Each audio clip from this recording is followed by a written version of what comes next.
Сәлем достар, YouTube'та қарапайым экономика арнасы. Біз бүгін 43 жылдан бері экономикалық санкциялардың қысымында келе жатқан, бірақ соның өзінде байлығы ислам елдері арасында 4-ші орында тұрған, ал оңтүстік батыс Азия елдері арасында Түркиядан кейінгі 2-ші орында тұрған ел Иран Ислам Республикасы жайлы айтамыз.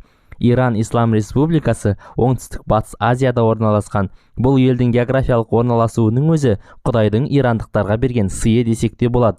Солтүстігінде Каспий теңізі, ал оңтүстігінде Парсы шығанағы.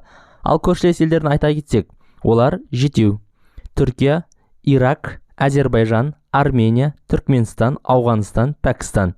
Мұндай көршілермен ішің пыспайды. Әзербайжан мен Арменияны айтпай-ақ қояйық, бір ғана Ауғанстанның өзі неге татиды? Айтпақшы, Иранның жер көлемі 1.648.000 шаршы километр. Бұл әлемде 17-ші орын. Алайда жерінің негізгі бөлігі таулы аймақ, астанасы Тегеран қаласы. Халқы туралы айтар болсақ, халқының негізгі бөлігі парсылар. Парсылар ежелден саны көп халық болған. Еуропада қанша империялар құрылса да, бірде-бірінің халық саны парсылардан көп болмаған, тіпті Рим империясының да.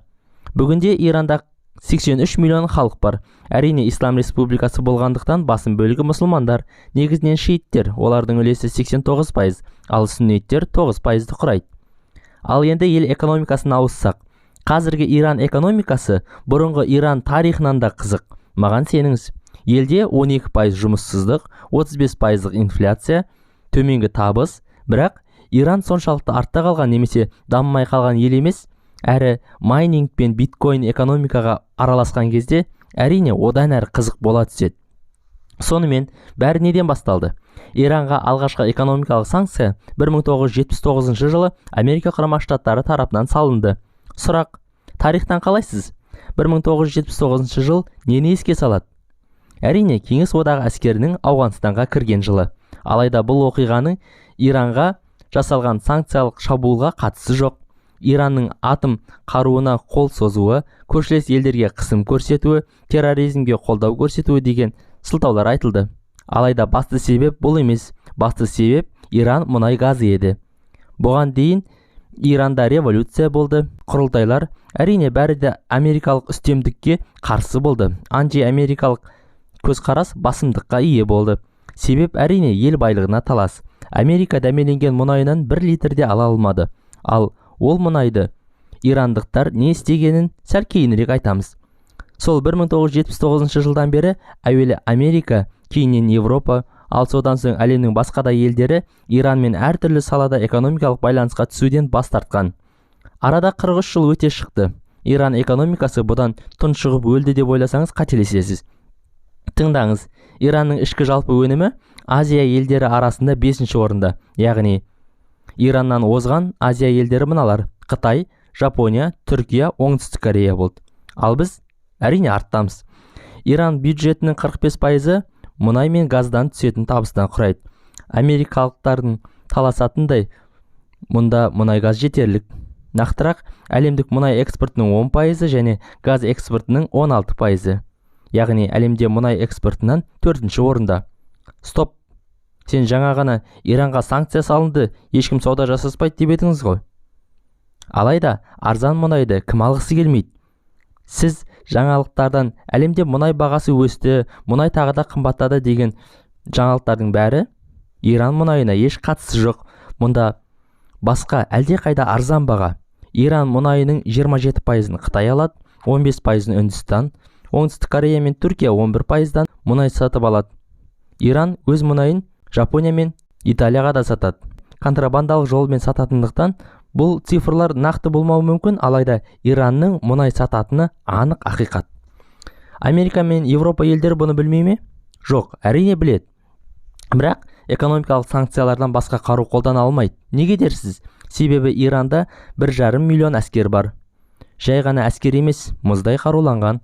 Ал соғыс бастала қалса әскер саны оп-оңай 12 миллионды құрап кетуі де мүмкін. Әрине, қазіргі Иран әскері ең құпия әскер саналады. Оларда бар әскери техника, танкілер мен ұшақтардың нақты әлеуетін білу қиын, себебі өкінішке орай олар жыл сайын әскери парад, яғни шеру өткізбейді. Әрине әзіл. Иран әскері шынымен де күшті, тіпті космоста да. Олардың өз спутниктері бар. Осының өзі неге тұрады? Иран әуелі бастан Америка құрған және Америка үстемдік ететін жүйеге бағынбаған ел еді. 2011 жылы Америка құрама штаттары Иранның орталық банкіне санкция салды. Ал 2012 жылы Иран әлемдегі ақша аударымын қамтамасыз етіп тұрған SWIFT желісінен ажыратылды. 2015-те санкциялар жеңілдеді де 2018-де қайта күшейтілді. Экономистер осы екі аралықты бірінші раунд және екінші раунд деп бөледі.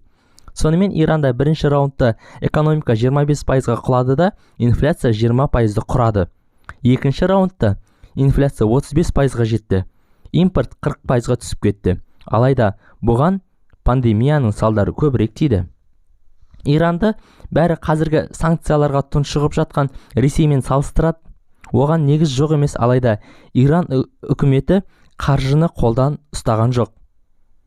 Елдегі банктерді қолдан сақтап қалуға тырысқан жоқ. Ал Ресей рубль курсын жіберудің орнына тас етіп қысып отыр. Оған себеп жоқ емес. Путин әрине халықтың бұны түсінбейтінін біледі. Алайда ақша курсын босату арқылы Иран болашақта жарылуы мүмкін бомбаны залалсыздандыруда. Ал Ресей ақшаны қысып тежеу арқылы сол бомбаны жастығының астына тығады. Иран өз мұнайын электр энергиясына, одан кейін сол электр энергияны майнинг арқылы биткоинға айналдыруда. Әлемдік майнингтің 14%-ы Иранға тиесілі. Биткоинға санкция салу мүмкін емес. Бұл ең күшті қаржы аудару жүйесі болып, Иранның пайдасына жұмыс жасап жатыр. Иранның халқы 43 жылда санкцияға өмір сүруде әбден машықтанды. Мұндайда халқымыз диірменде туған тышқан тарсылдан қорықпайды деуші еді ғой. Сенбейсіз бе? Мысал келтірейін. Иранда өз электронды сауда сайты бар, яғни біздің AliExpress'іміз сияқты. Өзінің төлем жүйесі бар, тіпті өзінің Facebook'ы мен өз WhatsApp'тары бар. Әрине олар басқаша аталады. Бұл маңызды емес. Ал Ресейше аяқ асты болған санкцияларға соққыға төтеп бере ала ма? Сіз қалай ойлайсыз? Және Ираннан Қазақстан нені үйрену қажет? Бірінші, екінші, үшінші деп ойыңызды тізбектеп жазып кетіңіз. Комментарийде талқылаймыз. Қарапайым экономика арнасына тіркеліңіз, лайк басыңыз. Лайкқа лайықтымыз деп ойлаймын. Арнамыздағы басқа да экономикалық қызықты видеоларды көріңіз. Әзірге аман сау болыңыз.